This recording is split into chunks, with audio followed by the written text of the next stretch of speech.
Coming back to the discussion of Pakistan cricket, क्योंकि tri nation is right at the corner, 29 अगस्त से शुरू हो रही है, क्या एक्सपेक्ट करें हम कि एक तरफ जो है अफ़गानिस्तान की टीम है जो बहुत स्ट्रॉन्ग लग रही है, दूसरी तरफ यूएई की टीम है, और पाकिस्तान टीम का एक ख़ास शेवा है कि हम जिस टीम के साथ खेलते हैं उन्हीं की तरह खेलते हैं, रिफ्लेक्शन आती है हमारी। देखिए, एक माइंडसेट का बहुत फ़र्क है। हाँ, अगर आप बयानात सुने अफ़गानिस्तान की टीम के, तो वो कह रहे हैं कि हम पाकिस्तान को हम जीत के तो दुनिया को हैरान करेंगे, हम टूर्नामेंट जीत के दुनिया को हैरान करेंगे।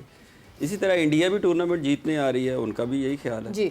हम कह रहे हैं कि हम इंडिया से भी जीत जाएंगे, हम टूर्नामेंट की और अपने टाइटल की बात नहीं कर रहे। हम कर रहे हैं कि हम अपना मुकाबला कभी अफ़गानिस्तान से करते हैं, फिर हम कभी यूएई से करते हैं। तो एक माइंडसेट का फ़र्क कितना बड़ा है कि आप टाइटल जीतने के लिए तो गए ही नहीं, आप अपने तमाम प्लेयर्स की, जो हमारे प्रीवियस प्लेयर हैं, सारे बड़े बड़े नाम हैं, तो वो सारे कह रहे हैं कि जी वो आल दो के यही अगर शुएब अख्तर या वसीम अकरम खुद टूर पे होते और इमरान खान जैसा बंदा पीछे बयान दे देता कि ये हार के आएंगे, तो इनकी ज़हनी सतह पे क्या मतलब अपने किस तरह इन्हें तकलीफ़ होती। तो ये इस किस्म के बयान टूर पे नहीं देने चाहते, पहले जितने मर्जी कर लें। एज एनालिस्ट तो आप अगर कोई सवाल हो कि जी कंपैरिजन क्या है, तो वो तो बात आप कर सकते हैं, एज प्लेयर नहीं करनी चाहिए।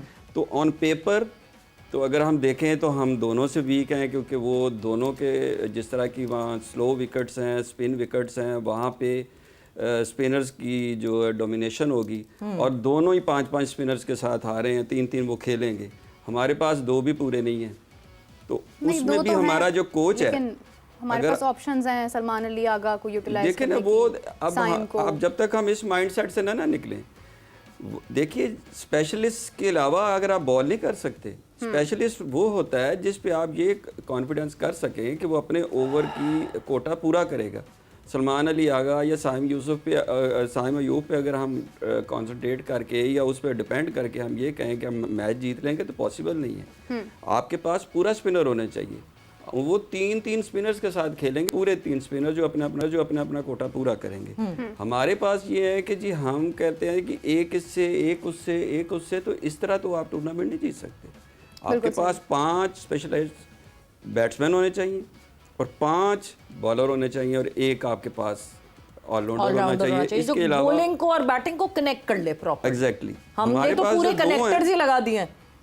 हमारे जो कोच की एक सोच ये देखिए कि थ्रू आउट जब से ये आया उसने 2 स्पिनर खिलाए ही नहीं है, वो या वो सुफियान मुकीम को खिलाता है या इब्रार को खिलाता है। हाँ। तो पता नहीं कि ये क्या फ़िलासफ़ी है कि जिस जगह पे स्पिन विकेट ना हमने बांग्लादेश में खिलाया, ना हमने वेस्ट इंडीज़ में खिलाया, जहाँ पे मतलब आप ये देखिए सलमान अली आगा पे रिजवान ट्रस्ट कर रहा है, वो अपने आप पे ट्रस्ट नहीं कर रहा।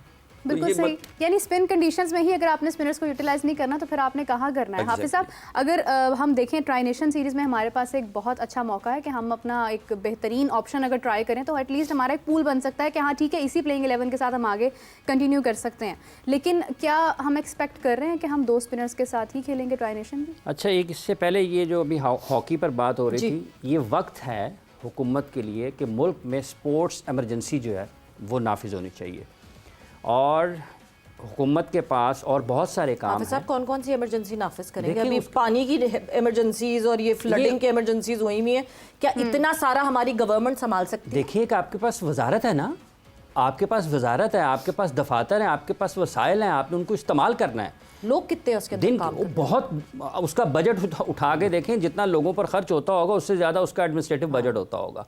एक तो ये काम है, और दूसरा ये सोचने की ज़रूरत है कि ये जो पाकिस्तान हॉकी के बारे में बातें होती हैं फ़ंड्स के मामले में, यह हुकूमत दे रही है या नहीं दे रही, ये सिर्फ पाकिस्तान तक महदूद नहीं रहती हैं, ये जब दुनिया में जाती हैं तो आपके बारे में लोग बाहर बैठकर क्या सोचते होंगे, क्या बात करते होंगे। तो इस तकलीफ़ को महसूस करने की बात है कि यार ये पाकिस्तान के खिलाड़ी हैं, ये आपका झंडा उठाते हैं, तो झंडा उठाने वालों का सर आपका फ़ख्र से बुलंद होना चाहिए, उनको स्टॉक ना बनाएं, तरले मिनटों के ऊपर नहीं होना चाहिए। तो ये हुकूमत को इस पर तवज्जो देनी चाहिए, वज़ीर आज़म साहब को, जो मुतल्लका इदारे हैं उनको, और ये खिलाड़ियों को भी खड़े होना चाहिए इस मामले में कि अगर कहीं कुछ तकलीफ़ है तो थोड़ी बर्दाश्त कर लें। हर वक्त ये कहना मुनासिब होता भी नहीं है। जहाँ तक ताल्लुक़ कॉम्बिनेशन का है कि 2 स्पिनर्स, देखिए 5 पाकिस्तान के पास बैटर्स हैं स्पेशलिस्ट, अगर आप इस टीम की उठा के देखते हैं तो उसमें जो स्पेशलिस्ट नज़र आते हैं 5 बैटर्स हैं। उसमें एक सलमान अली आगा हैं, फ़खर जमान हैं, साइम अयूब हैं, हसन नवाज़ हैं और साहिबजादा फरहान है। ये 5 बैटर्स हैं आपके स्पेशलिस्ट जिनको आपने स्क्वाड में शामिल किया, 17 मेंबर स्क्वाड में। अब इसमें से, और ये मोस्टली ज़्यादातर मैचेस में आपको इनमें से खेलते हुए नज़र आएंगे, मतलब 4 तो लाजिम खेलेंगे ना, 5 भी खेल सकते हैं। जहाँ तक ताल्लुक 2 स्पिनर्स का है, पाकिस्तान के पास स्पिनर ज़्यादा है। अब क्या वो स्पेशलिस्ट पर इन्हिसार करते हैं या नहीं करते हैं, वो आधा तीतर आधा बटेर की तरफ जाते हैं, ये देखने की चीज़ है। स्पिनर्स के ऊपर आपके पास मोहम्मद नवाज़ भी हैं, आपके पास अबरार भी हैं जिनको आपने रखा हुआ है, फिर आप साइम को भी इस्तेमाल करते हैं, सलमान अली ख़ुद बॉलिंग के लिए आते हैं। तो पाकिस्तान के पास ये चीज़ें तो मौजूद हैं, लेकिन क्या ये उस कारकर्दगी का मुजाहरा करते हैं या नहीं करते हैं जो इनसे तवक्को की जा रही है, जिसके लिए इनको मुंतखब किया गया है? ये इसका फैसला होने में कुछ ज़्यादा वक्त बाकी तो नहीं है। सामने आ ही ओवर द जाएगा। पीरियड ऑफ टाइम, मतलब हमने अभी तक जितनी भी माइक हेसन की डिसीजंस देखे हैं, लगता ऐसा है कि क्योंकि बैटिंग पे कॉन्फिडेंस नहीं है इसलिए हमें डीप दिख रही है। हाँ। इसीलिए ये ऑलराउंडर्स पे इन्हिसार भी दिख रहा है कि डीप लेकर जानी है बैटिंग, 8वें नंबर तक बैटिंग हो, इतनी बैटिंग मिल जाए। जबकि अगर जो 6 बैटर्स फुल फ्लेज बैटर्स नहीं कर पाए, वो बाकी क्या ही 2 और करेंगे? क्या करेंगे। बट जो माइंडसेट अभी तक हमें माइक हेसन का दिखा है, क्या किसी पॉइंट पे वुड बी कंसिडर कि वो कंप्लीटली बॉलर की तरफ जाएंगे या ऑलराउंडर पे टिके? देखिए सवेरा, हम बात करें T20 क्रिकेट तो उन्होंने पाकिस्तान में अभी सिर्फ वनडे में चंद मैचेस जो हुए हैं उसकी पाकिस्तान के लिए कोचिंग की है। अभी उन्होंने ज़्यादा मैचेस पाकिस्तान की T20 में कोचिंग की है। मौजूदा दौर में जो माजी करीब में, बिल्कुल करीब, ज़्यादा दूर नहीं, 2024 का जो T20 वर्ल्ड कप है वो इंडिया ने जीता था। आप मुझे बताइए कि क्या वो ऑलराउंडर्स के साथ जीता उन्होंने या स्पेशलिस्ट के साथ जीता?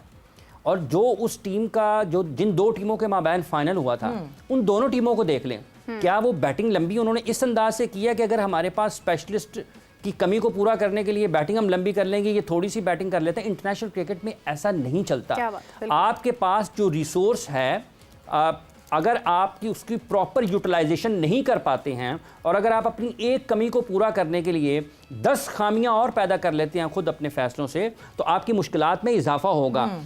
उसका एक मसला यह है कि जब कभी भी आपके ऊपर दबाव आएगा या किसी भी शख्स के ऊपर दबाव आएगा, ये इंसानी नफ्सियात है, वो अपनी कमी को सबसे ज़्यादा सबसे पहले उसके सामने आएगा और वही खेलेगा। क्या मोहम्मद नवाज़ का टेम्परामेंट टेस्ट नहीं हुआ अंडर प्रेशर? जब कभी भी उसके ऊपर दबाव आया, उसकी कारकर्दगी देख लें आपकी। फ़हीम अशरफ या हर वो खिलाड़ी जो ना पूरा बैट्समैन है ना पूरा बॉलर है, जब कभी भी उसके ऊपर दबाव आएगा ना, वो गलती करेगा ही करेगा। हाँ। यही दबाव हार्दिक पांड्या के ऊपर भी आया, यही दबाव डेवॉल्ट ब्रेविस के ऊपर भी आता है, यही दबाव ग्लेन मैक्सवेल के ऊपर 2023 में भी आया। क्या वो निकले या फंस गए, चौक कर गए?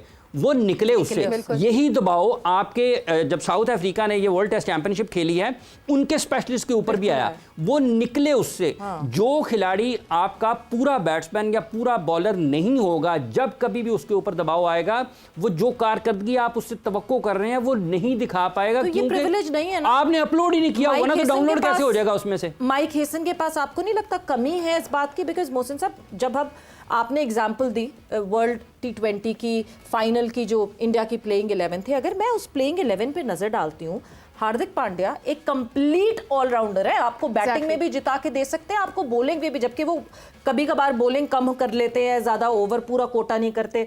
रविंद्र जडेजा अगले वो जो कि बैटिंग में भी आपको जिता के दे सकते हैं, जो आपको बॉलिंग में भी।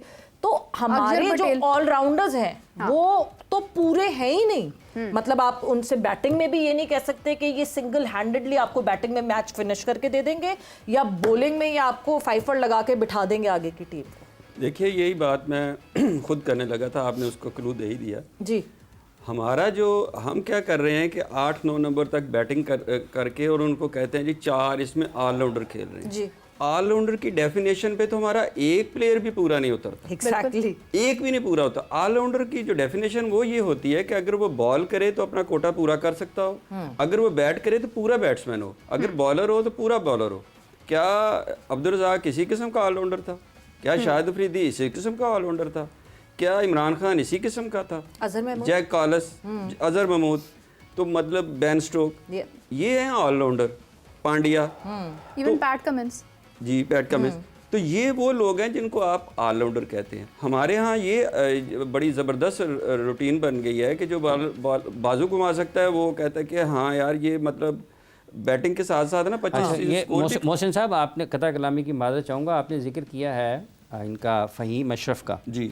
उनके इंटरनेशनल क्रिकेट में वनडे इंटरनेशनल्स में 322 रन हैं, ठीक है, और T20 इंटरनेशनल्स में 38 ODI मैचेस 57 T20 इंटरनेशनल्स 408। अब मुझे बताइएगा कि कुल मिलाकर उनके ये 700 रन बनते हैं।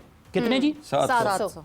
ठीक है, तो 700 रन पे आप किसी को और 7 साल लगभग 2017 8 साल की इंटरनेशनल क्रिकेट है, आप जारी रखें। हाईएस्ट स्कोर कितना है इनका? हाईएस्ट अल्लाह स्कोर इनका अल्लाह। बड़ा मामूली और मैं है। आपको उसकी जो सबसे बेहतर बैटिंग है ना, हाँ, अब ये लोगों को समझ आ जाए जो सुन रहे हैं, बांग्लादेश में की है जो उन्होंने, जिस फॉर्मेट में और जिन कंडीशंस में वो सबसे बेहतर बैटिंग करता जी। है, शायद ये उसको वहां पे खिलाते ही नहीं है। हाँ जी। हाँ। ये तो मैं सबसे बड़ा छोड़ मसला देता है। हूँ। ये Utilize तो भी सबसे करना बड़ा नहीं मसला है। तो अब वहाँ ये- जिस जगह जिस कंडीशन में फायदा उठाना है वो तो खैर भाई वो तो वो मोहसिन साहब, बंदा कतई कलामी की माजरत चाहती हूँ, ऑलराउंडर की बहस तो कभी खत्म हो ही नहीं सकती है, लेकिन विकेट कीपर का क्या करना है हमने? देखिए, अब विकेट कीपर हमारे पास विकेट कीपर तो मौजूद है, मतलब हसीबुल्लाह उसको हम करीब ही नहीं आने दे रहे। एक वो रोहील है, उसको हम रोहेल नज़ीर है, उसको हम करीब भी नहीं आने दे रहे। हाँ। हम सोचते हैं कि एक विकेट कीपर ऐसा है जो उसका जी कॉन्फिडेंस बहुत है। किसका जी? मोहम्मद हारिस का। क्योंकि उसमें कॉन्फिडेंस इतना है कि वो पहली गेंद पे भी आउट हो जाए तो उसको कॉन्फिडेंस है कि मैं अगला खेलूंगा।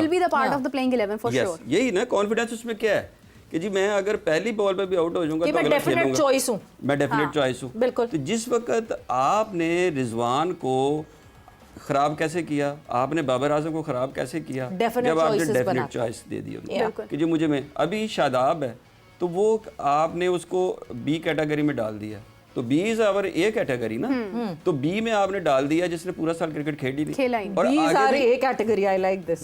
B is generally our A category. तो वो आप ये देखें कि उसमें आपने डाल के कितने प्लेयर्स हैं। हसन अली, क्या फ्यूचर है जी उसका?